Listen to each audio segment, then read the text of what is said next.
أعوذ بالله من الشيطان الرجيم. بسم الله الرحمن الرحيم. وإلى ثمود أخاهم صالحا قال يا قوم اعبدوا الله ما لكم من إله غيره قد جاءتكم بينة من ربكم هذه ناقة الله لكم آية فذروها تأكل في أرض الله ولا تمسوها بسوء فيأخذكم عذاب أليم. واذكروا إذ جعلكم خلفاء من بعد عاد وبوأكم في الأرض تتخذون من سهولها قصورا وتنحتون الجبال بيوتا فاذكروا آلاء الله ولا تعثوا في الأرض مفسدين. قال الملأ الذين استكبروا من قومه للذين استضعفوا لمن آمن منهم أتعلمون أن صالحا مرسل من ربه قالوا إنا بما أرسل به مؤمنون. قال الذين استكبروا إنا بالذي آمنتم به كافرون. فعقروا الناقة وعتوا عن أمر ربهم وقالوا يا صالح ائتنا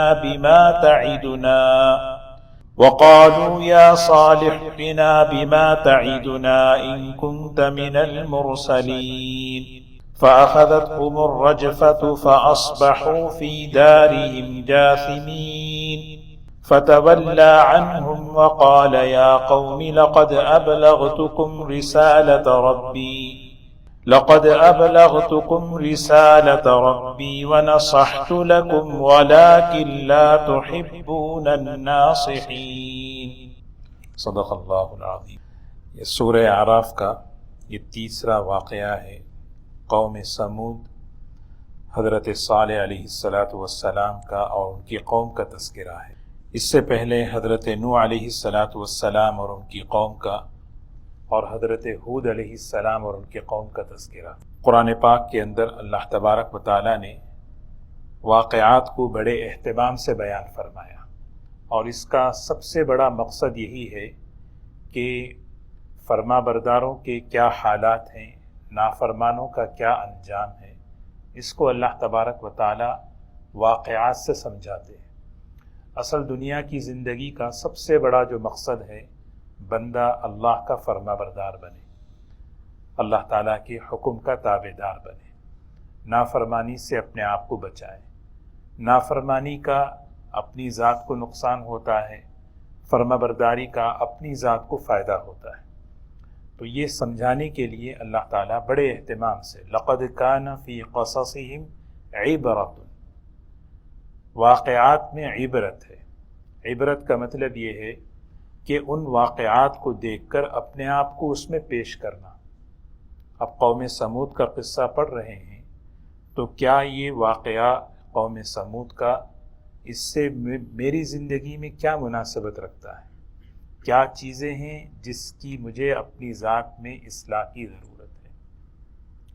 کیونکہ قرآن پاک تاریخ کی کتاب نہیں ہے، قرآن پاک واقع. فاعتبروا یا اولی الابصار، عقل والو عبرت حاصل کرو. عبرت اسی وقت آدمی لیتا ہے جب اس واقعے کو، اس قصے کو اپنی زندگی پر منطبق کرتا ہے. اگر ہم قصہ برائے قصہ اگر سنیں، ایک واقعے کو برائے واقعہ اگر سن لیں اور اس کو اپنی زندگی پر، اپنے عمل پر اس کو منطبق نہ کریں، تو پھر اس سے ہمیں ہدایت نہیں ملتی. اور قرآن پاک ہدایت کی کتاب ہے. تو قوم نوح، قوم ہود، قوم عاد، یہ 2 قومیں تو گزر گئی. اب تیسری قوم اللہ تبارک و تعالیٰ بتا رہے ہیں، قوم سمود.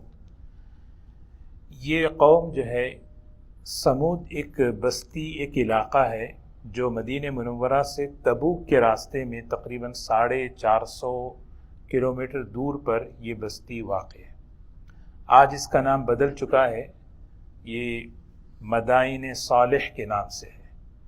تو لیکن اس کے اثرات آج بھی ہیں. اس زمانے کے جو کھنڈرات، اس زمانے کی جو محلات جو تھے، اس کی کچھ نشانیاں آج بھی باقی ہیں. اللہ کے رسول صلی اللہ علیہ وسلم جب تبوک کو تشریف لے جا رہے تھے تو صحابہ سے فرمایا کہ یہاں سے فوراً گزرو، یہاں سے فوراً گزرو، کیونکہ جس جگہ پر اللہ تعالیٰ کا عذاب ہوتا ہے، اللہ کی پکڑ آتی ہے، اس جگہ پر جو ہے وہاں پر قیام کرنا، ٹہرنا اور اس کو سیاحت کی، تفریح کی جگہ بنانا یہ مناسب نہیں، اس کی اجازت نہیں ہے. واپسی پر ایسا ہوا کہ صحابہ کو پانی کی کمی تھی، تو سمود جو بستی ہے جہاں پر اللہ کی طرف سے پکڑ آئی، وہاں سے جو ہے کچھ صحابہ نے پینے کے لیے پانی جمع کیا اور پھر روٹی بنانے کے لیے پانی جمع کیا. تو اللہ کے رسول صلی اللہ علیہ وسلم نے فرمایا نہیں، یہاں کا پانی استعمال مت کرو. اور پھر کسی نے کہا کہ ہم نے کچھ پانی آٹے میں ملا دیا ہے اور آٹا تیار ہے. آپ نے فرمایا اس کو جو ہے ضائع کر دو، اس کو استعمال نہ کرو. تو جن علاقوں پر اللہ تعالیٰ کی پکڑ آتی ہے وہ علاقے جو ہے تفریح کے لیے، سیاحت کے لیے، دیکھنے کے لیے، بس وہاں سے گزر جانا ہے. اللہ کے رسول صلی اللہ علیہ وسلم تبوک پر جب جا رہے تھے تو نظریں نیچے تھی، چادر اپنے سر پر ڈالے ہوئے فرمایا جلدی کرو، یہاں سے نکلو، کیونکہ یہ جگہ اللہ تعالیٰ کی پکڑ کی جگہ ہے. تو جیسے بحر میت ہے، ڈیڈ سی ہے جہاں پہ قوم لوط کو اللہ نے پکڑا تھا. تو ایسی جگہ، وہاں یہ جگہ جو ہے جہاں بھی اللہ کی پکڑ آتی ہے وہ جگہ جو ہے تفریح کا، یعنی اس کا جو ہے نا مرکز نہیں ہے، عبرت کی جگہ ہے. تو یہ قوم سمود ایک بستی تھی. حضرت ہود علیہ السلام کی جو قوم عاد ہے، اس کے بعد یہ قوم آباد ہوئی تھی. اللہ تعالیٰ نے زبردست صلاحیت عطا فرمائی تھی. وہ صلاحیت، ان کو خاص ایک صلاحیت یہ تھی کہ صنعت و حرفت، یعنی آرکیٹیکچر، انجینئرنگ، ان کا خاص ملکہ تھا. تتخذون من سہولها قصورا وتنحتون الجبال بیوتا. اللہ تعالیٰ نے ان کو یہ پیشہ دیا تھا، یہ شعبہ دیا تھا، یہ صلاحیت دی تھی کہ یہ گرمی کے موسم میں پہاڑوں کو تراش کر بہترین محل بنا لیتے تھے، اور سردی کے موسم میں پہاڑ کے علاوہ جو نرم زمین ہوتی ہے وہاں پہ بڑے بڑے یعنی گیسٹ ہاؤس کی طرح بڑے بڑے یہ سب چیزیں عیش و عشرت کی، راحت و آرام کی اسی وقت انسان کرتا ہے جب اس کے پاس بہت زیادہ نعمتوں کی فراوانی ہو. لیکن یہ قوم جب یہ چیزیں ان کے پاس آئیں تو ان کے مزاج میں جو ہے بگاڑ پیدا ہوا. بگاڑ میں سب سے بڑا بگاڑ اللہ تعالیٰ کی نعمتوں کی ناقدری، تکبر، اور پھر شرک، کفر، یہاں تک پھر نبی کی بات کو ٹھکرانا. پھر اللہ تعالیٰ نے حضرت صالح علیہ السلام کو بھیجا. حضرت صالح علیہ السلام اس قوم کو سمجھاتے رہے، جوانی سے لے کر بڑھاپے تک سمجھایا، لیکن قوم نے نہیں مانا. ایک مرتبہ قوم نے کہا کہ کیا آپ واقعی اللہ کے نبی ہیں؟ تو آپ ایک کام کریں، ایک معجزہ بتائیں. اور جو منہ میں آیا انہوں نے کہہ دیا کہ یہ پتھر جو نظر آ رہا ہے، اس پتھر میں سے ایک اونٹنی نکالے، اور وہ اونٹنی بھی وہ ہو جو حاملہ ہو، اور پھر وہ نکلتے ہی بچہ دے دے. تو حضرت صالح علیہ السلام نے فرمایا دیکھو، جو تم مطالبہ کر رہے ہو یہ بڑی سخت چیز ہے. میں اللہ سے 2 رکعت نماز پڑھ کے دعا کروں گا، اور مجھے امید ہے کہ اللہ تعالیٰ یہ چیز جو تم مطالبہ کر رہے ہو مانگ تمہاری پوری کر دے. لیکن اگر تم اس کے بعد ایمان نہیں لائے تو زبردست پکڑ آئے گی. اس لیے حضور صلی اللہ علیہ وسلم نے حدیث میں ہمیں سکھایا کہ مطالبہ مت کرنا. امت سے کہا کہ مطالبہ یہ کر کے بتائیے، وہ کر کے بتائیے، کیونکہ ہدایت کا تعلق یقین سے ہے، ہدایت کا تعلق ایمان سے ہے، عقل سے نہیں ہے. ہدایت کا تعلق عقل سے نہیں ہے. یعنی کہ یہ چاند کو 2 ٹکڑے کر کے بتاؤ. مشرکین مکہ جو ہے انہوں نے دیکھا اقتربت الساعۃ وانشق القمر، وانشق القمر، چاند کے دو ٹکڑے ہوتے ہوئے، اور انہوں نے اتنی بڑی نشانی دیکھ کر کہا وَإِن يَرَوْا آیَةً يُعْرِضُوا وَيَقُولُوا سِحْرٌ مُسْتَمِرٌ، یہ تو جادو ہے، یعنی اتنی بڑی۔ تو اسی لیے حضور صلی اللہ علیہ وسلم کی مبارک سیرت میں، مکی زندگی میں بہت سے لوگوں نے جو ہے مطالبے کیے، آپ واقعی اللہ کے نبی ہیں، یہ کر کے بتائیں، یہ کر کے بتائیں، اور مطالبہ کرنے والے اکثر ایمان نہیں لائے۔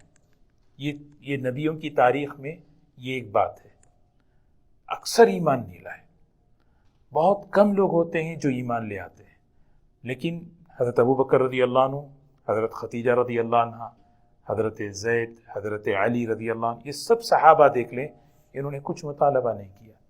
سب سے بڑی نشانی تو نبی کی زندگی ہے، حضور صلی اللہ علیہ وسلم کی مبارک زندگی حضرت خدیجہ رضی اللہ تعالیٰ عنہ نے دیکھی، حضرت ابو بکر رضی اللہ تعالیٰ عنہ دیکھے ہوئے تھے، تو انہوں نے کہا نہیں، یہ واقعی اللہ کے نبی ہیں۔ اور حضور صلی اللہ علیہ وسلم نے مکے والوں سے یہی کہا، جب مکے والوں نے کہا کہ آپ اللہ کے نبی ہیں، تو اللہ کے رسول صلی اللہ علیہ وسلم نے فرمایا فقد لبثت فیکم عمرا من قبل، تمہارے سامنے میں نے ایک لمبی زندگی گزاری ہے، افلا تعقلون، ذرا سوچو تو صحیح، 40 سال 45 سال تمہارے سامنے میں رہا ہوں، اور اس میں جھوٹ، دھوکہ، خیانت، بے حیائی، کوئی ایسی چیز ہے تو بتاؤ، میری زندگی کیسی ہے دیکھو۔ سب سے بڑی چیز، نبی ہمیشہ زندگی پیش کرتے ہیں، وہ زندگی سے کیا ہے، سامنے والوں میں اعتماد، کانفیڈنس پیدا ہوتا ہے، کیونکہ بات جو ہوتی ہے نا پورے ماحول کے خلاف ہوتی ہے۔ ماحول میں یہ بات ہے کہ ہمارے کام بنانے کے لیے 360 بتوں کی ضرورت ہے، فلاں فلاں فلاں فلاں، اور اس ماحول میں کوئی آدمی کھڑے ہو کر یہ کہے لا الہ الا اللہ، یہ بہت بڑی بات ہے، ایک اللہ ہے، ایک اللہ کے سوا کوئی کچھ نہیں ہے، اللہ ہی کرتا ہے۔ تو یہ نبی کی بات پر اعتماد کرنے کے لیے زندگی ضروری ہے۔ تو یہ زندگی نبی کریم صلی اللہ علیہ وسلم کی سب سے بڑی صداقت کی چیز ہے، امانت، صداقت، سچائی، یہ تھی مضبوط۔ تو آج بھی ہمارے لیے ایک نصیحت ہے اس میں کہ مسلمان ان کی بات پر جو اعتماد آتا ہے، وہ اعتماد سب سے بڑے انہی اخلاق سے، امانت سے، سچائی سے۔ تو یہ واقعہ ہے، دیکھیں مختصر، یہ سورہ اعراف میں، سورہ نمل میں، سورہ قصص، سورہ قمر میں، اور سورہ شعراء میں، مختلف صورتوں میں، سورہ ہود میں اللہ تعالیٰ نے حضرت صالح علیہ السلام کا واقعہ ذکر فرمایا۔ وَإِلَىٰ ثَمُودَ أَخَاهُمْ صَالِحًا، ہم نے قوم سمود کی طرف انہی کے بھائی حضرت صالح علیہ السلام کو نبی بنا کر بھیجا۔ بگاڑ آ گیا تھا، قوم عاد، ایک بڑی تاریخ ان کی، کیسے اللہ نے ان کو پکڑا تھا، کیسے اللہ نے ان کو، لیکن چلتی رہی۔ لیکن ایک دور ایسا گزرا کہ عیش و عشرت، راحت و آرام جب زندگی میں آ جاتا ہے، نعمتوں کی فراوانی آ جاتی ہے، تو پھر بندہ اس میں مشغول ہو کر نعمتوں کے نشے میں آ کر اللہ کو بھول جاتا ہے، اور وہ اتنا دور نکل جاتا ہے کہ اللہ ہی کا انکار کر دیتا ہے، نعمت دینے والے کا ہی انکار کر دیتا ہے۔ تو پھر اللہ تعالیٰ قوم پر، بستی پر، علاقے پر، انسانیت پر رحم فرما کر نبیوں کو بھیجتے ہیں۔ حضرت صالح علیہ السلام نے یہی بات کہی، یا قوم اعبدوا اللہ ما لکم من الہ غیرہ، اے میری قوم، دیکھو نبی کی بات دیکھیں، اے میری قوم، تم میرے ہو، تم کوئی پرائے نہیں، تم کوئی باہر کے لوگ نہیں ہو، تم میرے ہو، اے میری قوم۔ حالانکہ حضرت صالح علیہ السلام مسلمان ہیں، اور ساری کمیونٹی نان مسلم ہے، کافر ہے، غیر مسلم ہے، تو حضرت صالح علیہ السلام کہہ رہے اے میری قوم، اے میرے لوگوں، لیکن یہ دعوت ہے کہ ایک اللہ کی عبادت کرو، اللہ کے سوا کوئی عبادت کے لائق۔ هو انشأکم من الارض، اس نے تمہیں زمین سے پیدا کیا۔ نبی کی دعوت دیکھیں، هو انشأکم من الارض، اس نے تمہیں زمین سے، آدمی ہمیشہ سوچے مجھے اللہ نے مٹی سے پیدا کیا، میری اصل مٹی ہے، میری اصل مٹی ہے، مجھے، میرے اندر ہمبل، تواضع، عبدیت، بندگی، یہ اصل چیز ہے۔ وَاسْتَعْمَرَكُمْ فِيهَا، وَاسْتَعْمَرَكُمْ فِيهَا، اللہ نے تمہیں آباد کیا ہے. یہ جو تمہارے پاس نعمتیں ہیں، یہ تمہارے پاس جو پہاڑوں پر بہترین قسم کے گھر اور جو ہے اس کے علاوہ دوسرے بہترین قسم کے محلات، یہ اللہ نے تمہیں وَاسْتَعْمَرَكُمْ فِيهَا فَاسْتَغْفِرُوا ثُمَّ تُوبُوا إِلَيْهِ. غلطی ہو گئی، شرک کیا ہے تم نے، اللہ سے معافی مانگ لو، اللہ سے جو ہے توبہ کر لو. ان ربی قریب مجیب. دیکھیے حضرت صالح علیہ السلام اللہ کا تعارف کرا رہے ہیں، کیونکہ اس قوم کے اندر غلط فہمی ہو گئی تھی، ہم تو اللہ تک پہنچنے کے لیے ان بتوں کی ضرورت ہے، ان بتوں کے بغیر ہم اللہ تک نہیں پہنچ سکتے. حضرت صالح علیہ السلام نے فرمایا نہیں، ان ربی قریب مجیب، میرا پروردگار بہت قریب ہے، اور جب تم پکارو تو وہ جواب دیتا ہے. یہ حضرت اللہ تعالیٰ کے دو صفات بیان فرمائے، ان ربی قریب، کہ میرا پروردگار بہت قریب ہے، اور مجیب بھی ہے. مجیب کے معنی ضرورت پہ پکارو، کسی وسیلے کی، وسائل کی اور کسی نے ضرورت نہیں ہے. مشرکین یہی کہتے تھے، مانتے تو ہم اللہ کو ہیں لیکن ان بتوں کی پرستش اس لیے کرتے ہیں، وہاں تک پہنچنا ہمارے بس کی بات نہیں ہے، ہم تو ان کا تقرب لے کے وہاں جانا چاہتے ہیں. تو انبیاء علیہ السلام کی توحید میں یہ بات ہے، نہیں، ان ربی قریب. یہاں پر یہ حضرت یہ سورہ ہود کی آیت ہے. تو قوم کو جب سمجھاتے رہے تو قوم نے بس کہنے لگے کہ ایک نشانی بتائیے، ایک آیت، ایک معجزہ، ایک دلیل. کیا بتائیں؟ پتھر میں سے اونٹنی نکالو. اچھا ٹھیک ہے، پھر مان لو گے؟ ٹھیک ہے مانیں گے. تو حضرت صالح علیہ السلام نے 2 رکعت نماز پڑھی، اللہ سے دعا مانگی، اور اللہ تعالیٰ نے پتھر پھٹا. قوم جمع ہے، دیکھ رہی ہے، پتھر پھٹا، اس میں سے اونٹنی نکلی، نکل کر اونٹنی جو ہے نا بچے کو جنا. ساری قوم دیکھی. اب حضرت صالح علیہ السلام کہہ رہے ہیں قد جاءتکم بینۃ من ربکم، جس چیز کی نشانی تم نے پوچھی اللہ کی طرف سے وہ آ گئی ہے. قد جاءتکم بینۃ من ربکم ھذہ ناقۃ اللہ، یہ اللہ کی اونٹنی ہے. ساری اونٹنیاں اللہ کے ہیں، سارے بکرے، ساری مخلوق اللہ ہی کی ہے، لیکن یہ جو خصوصی قدرت سے اللہ نے اس کو پیدا کیا نا، ہر اونٹنی الگ طریقے سے پیدا ہوتی ہے، لیکن یہ چیز اس کی شرافت، اس کی بزرگی بہت بڑی چیز. ھذہ ناقۃ اللہ، یہ اللہ کی اونٹنی ہے. لکم آیتن، تمہارے لیے نشانی بن کر آئی ہے. لہٰذا ایک کام کرو، فذروھا تأکل فی ارض اللہ. وہ بڑی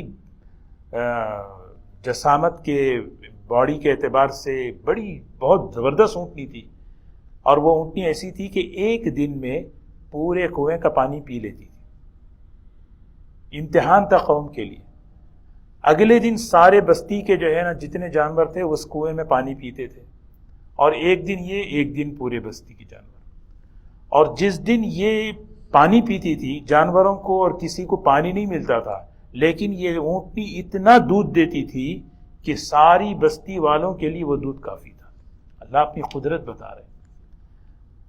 روایت میں آتا ہے حشر کے میدان میں ہر نبی اپنی امت کو، ہر نبی کو اللہ حوض دیں گے، حوض، اور حضور اکرم صلی اللہ علیہ وسلم کو حوض کوثر دیں گے. یہ آپ کی خصوصیت ہے. ہر نبی کا حوض ہوگا، ہر نبی اس حوض سے اپنی امت کو پانی پلائیں گے، لیکن حضرت صالح علیہ السلام کے لیے حوض نہیں ہوگا. اسی اونٹنی کو اللہ تعالیٰ وہاں پر حشر کے میدان میں زندہ کریں گے، اور حضرت صالح علیہ السلام اس اونٹنی کا دودھ اپنے ماننے والوں کو پلائیں گے. یہ اللہ تعالیٰ اپنی قدرت بتا رہے ہیں. تو اس کو جو ہے نا چھوڑو، کھانے دو، پینے دو. وَلَا تَمَسُّوهَا بِسُوءٍ، کبھی اس کو بری نظر سے، برے ارادے سے مت چھونا، مارنا، تکلیف دینا، کیونکہ یہ اللہ کی نشانی ہے. اگر تم نے یہ کیا تو فَيَأْخُذَكُمْ عَذَابٌ أَلِيمٌ، زبردست پکڑ آئے گی، دردناک اللہ کی طرف سے پکڑ آئے گی. لیکن قوم نے نہیں مانا. اب دیکھیے دوسری چیز یہاں ہمیں نبیوں کے واقعات سے جو سمجھنے کی ہے، جو نعمتیں اللہ ہمیں دیتے ہیں ان نعمتوں سے بندہ اللہ کو پہچانے اور اللہ کے قریب ہو. ان نعمتوں سے ان نعمتوں میں مشغول ہو کر اللہ سے دور نہیں ہونا ہے اور اللہ کا انکار نہیں کرنا ہے۔ یہ اس واقعے سے ایک سبق ہے۔ حضرت ہود صالح علیہ السلام نے سب سے پہلے یہاں اللہ کی نعمتوں کو بتایا۔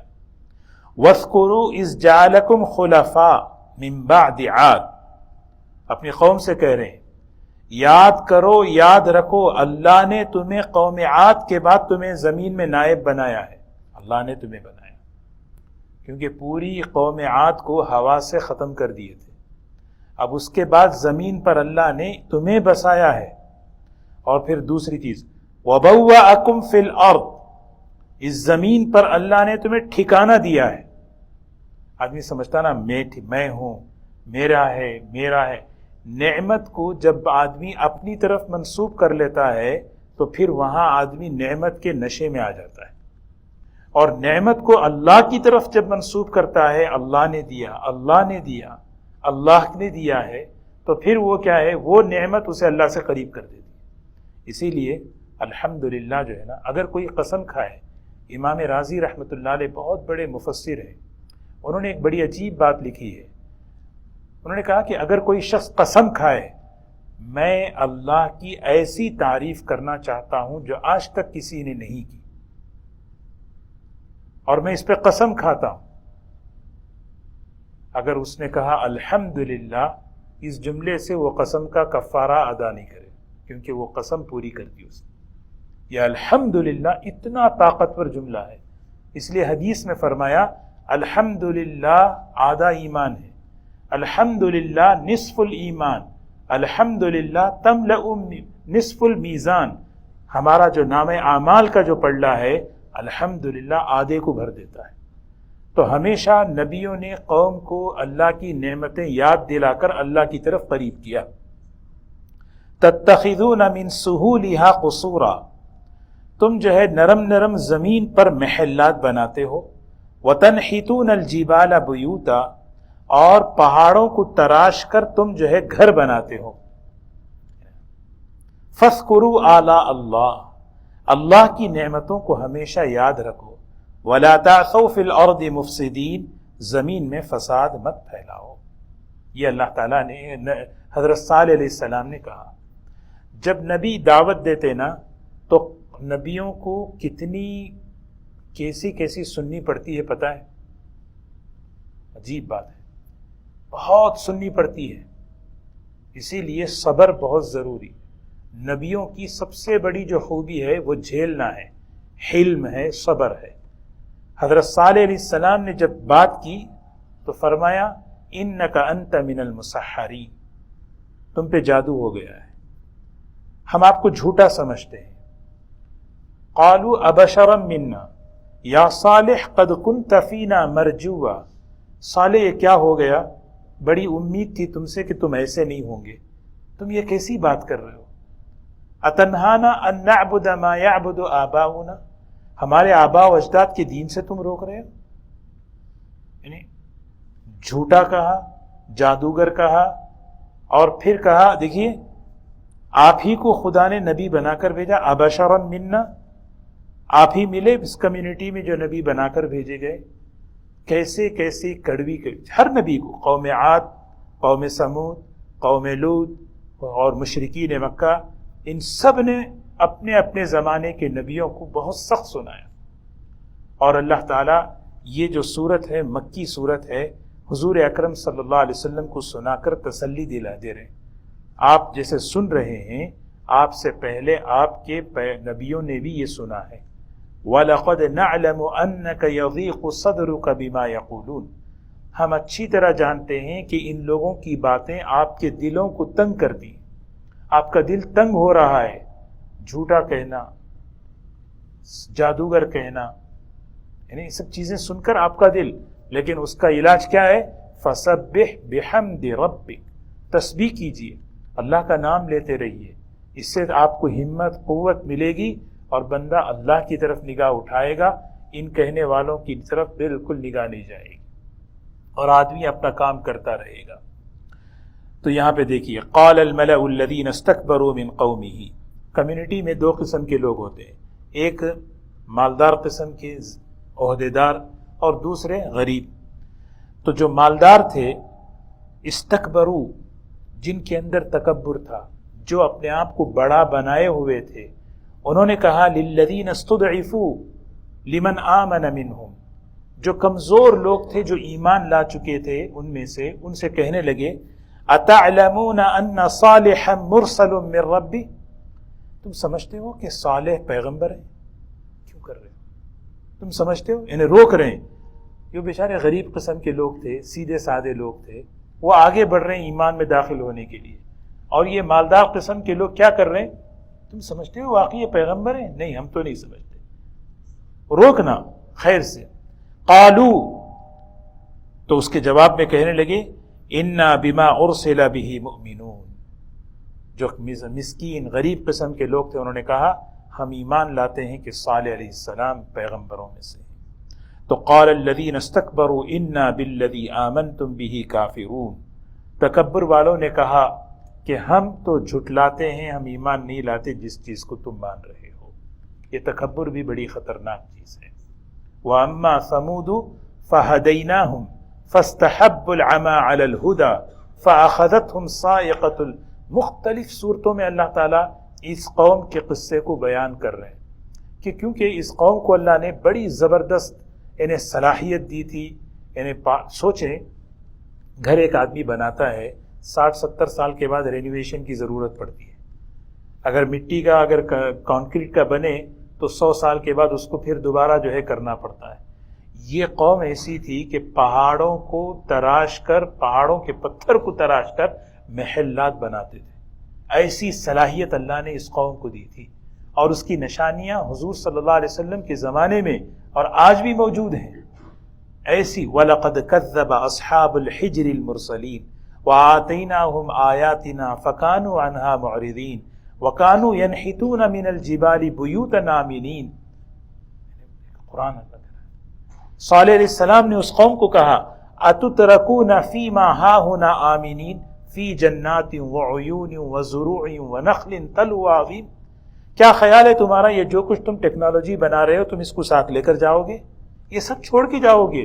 تمہاری کھیتیاں، تمہارے باغات، تمہارے محلات، سب کچھ یہی رہیں گے، تم اپنے پروردگار کے پاس جاؤ گے. یہ سب ساتھ میں نہیں جائیں گی. لیکن تکبر جو ہے نہیں، ایک ایسی چیز ہے میں بڑا. اور یہ تکبر کب آتا ہے؟ تکبر کب بنتا ہے؟ نعمت کا نشہ جب چڑھتا ہے تو آدمی میں تکبر پیدا ہوتا ہے. اور نعمت کا نشہ اس وقت چڑھتا ہے جب آدمی یہ سمجھے کہ یہ میری ہے، یہ میں. اور جب نعمت کو اللہ کی طرف منسوخ کرے، نہیں اللہ نے دیا ہے، اللہ کی طرف سے ملا ہے، اللہ کا مجھ پر احسان ہے، تو پھر فوراً اس نعمت سے کیا کرتا ہے بندہ؟ اللہ کو خوش کر لیتا ہے. وہاں بندگی آ جاتی ہے ساری. یعنی اگر ہم سوچیں، ہم تو نعمتوں میں ڈوبے ہوئے ہیں. اس کا خلاصہ یہی ہے. اس لیے حضور صلی اللہ علیہ وسلم کی ایک دعا ہے، اللہم انی استغفرک للنعم التي تقویت بها علی معصیتک. اردو میں بھی یہ دعا کبھی کبھی مانگنا چاہیے. اے اللہ، میں تجھ سے معافی مانگتا ہوں جن نعمتوں کے ذریعے میں نے گناہ کر کے تجھے ناراض کیا. نعمت دیے تھے تجھے راضی کرنے کے لیے، نعمت دیے تھے تجھے پہچاننے کے لیے، لیکن تقویت بها علی معصیتک. جوانی دی، مال دیا، اسی مال سے، اسی جوانی سے، اسی قوت سے میں نے تیرے گناہوں کو کی نافرمانی کر کے قوت بخشی. حضور صلی اللہ علیہ وسلم، یا اللہ مجھے معاف کر دے ان نے. اب ہوا کیا؟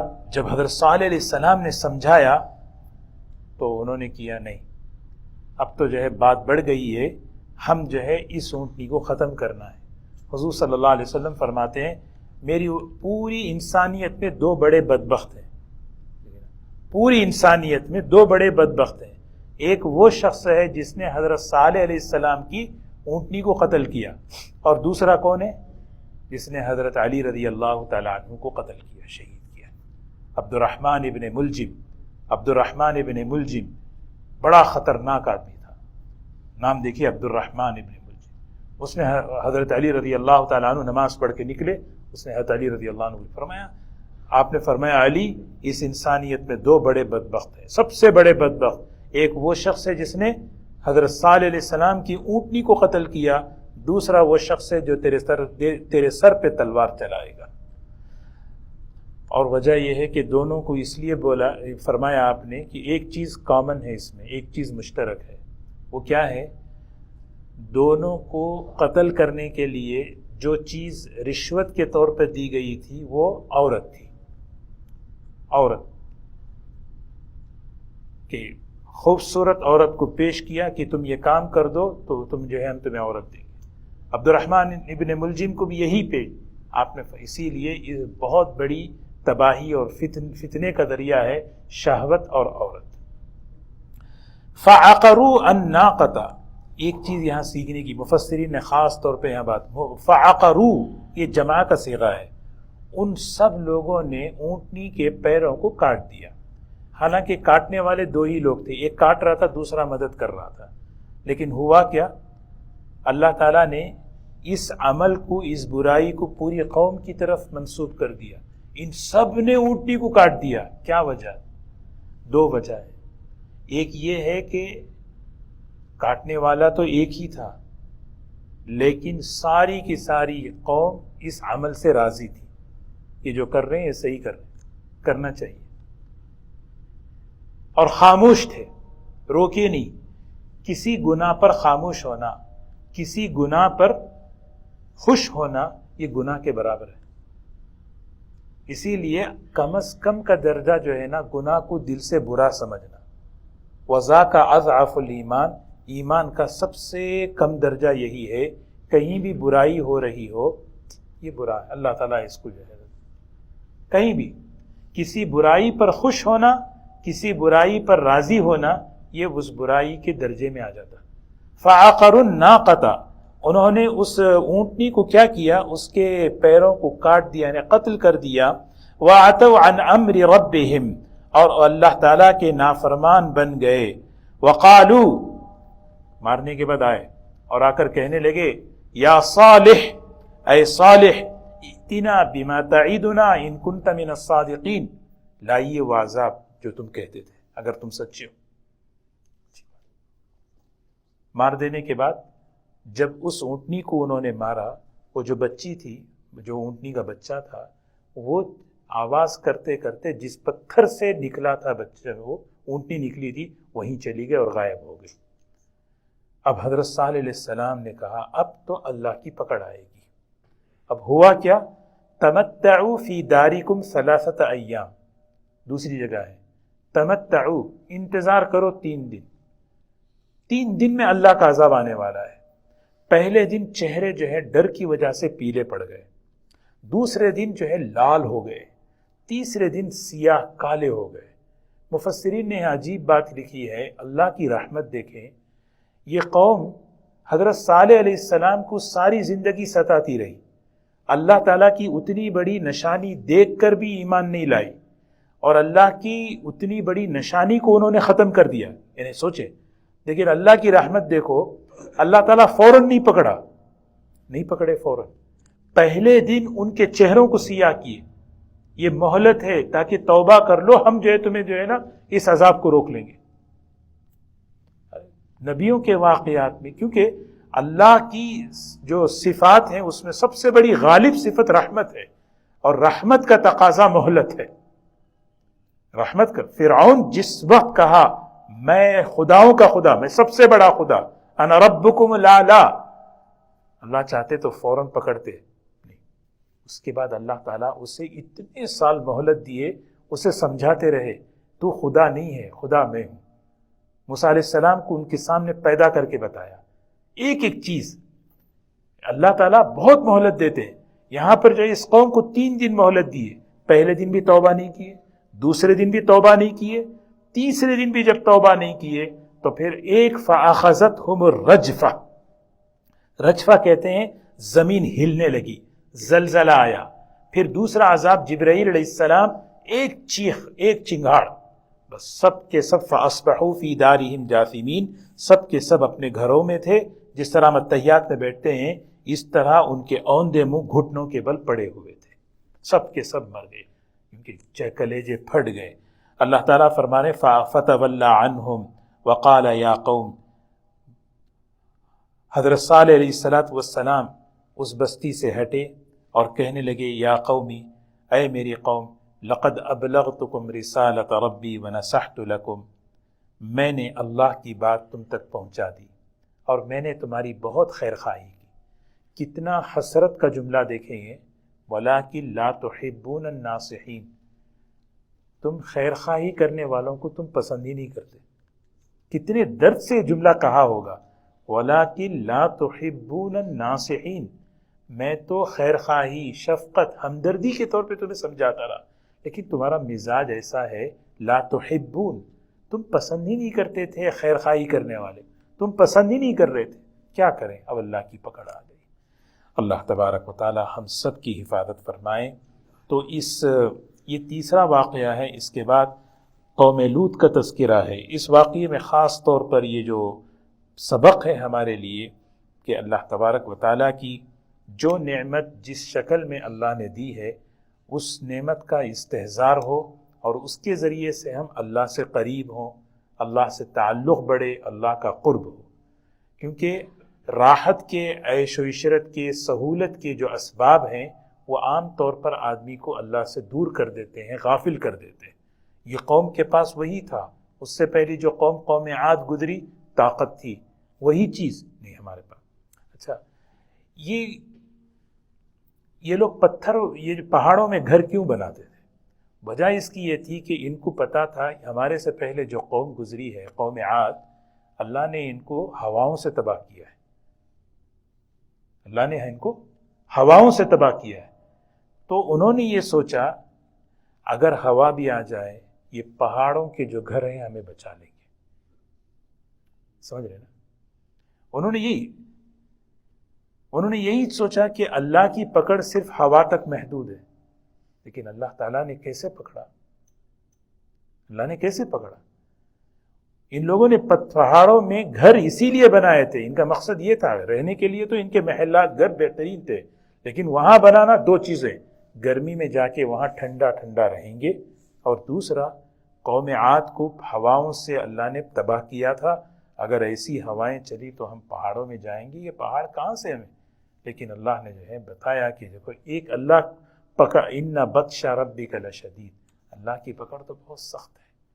ایک چیخ جبرائیل علیہ السلام کی سب کو تباہ کر دیا۔ اللہ تعالی ہم سب کو عمل کی توفیق نصیب